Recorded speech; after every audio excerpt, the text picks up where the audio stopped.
my kids were starting a business and they needed help getting access to business credit, this is the main thing that I would tell them to focus on. I wouldn't tell them to focus on going out and apply for a bunch of credit cards. I wouldn't tell them to go out and focus on just trying to open up a ton of LLCs. The main thing that I would teach them is one word, and that one word is congruency.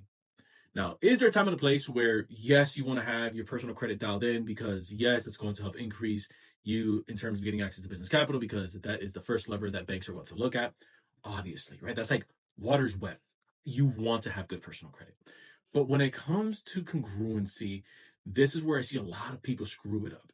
And that's they'll set up an LLC or they'll set up a corporation, and then they have one address with one bank, and then their LLC says another address, it's their home address, and then all of a sudden they submit a form or a contract with one vendor, and that's ABC LLC. But then when they submit a business credit line application, it's ABC 123 XYZ, Elmo loves you, Elmo loves me.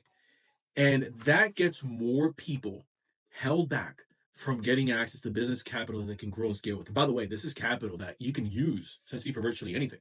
And so if I right now am looking for a line of credit so that I can run more ads and target people who like this kind of content, I can put that on a business line of credit, and I've essentially created a money printing machine. If I need it for payroll because I want to leverage and get my time back, I can use a $100,000 line of credit and deploy that back into my business so that the bottleneck of the lack of access to capital is no longer the restraint in my business.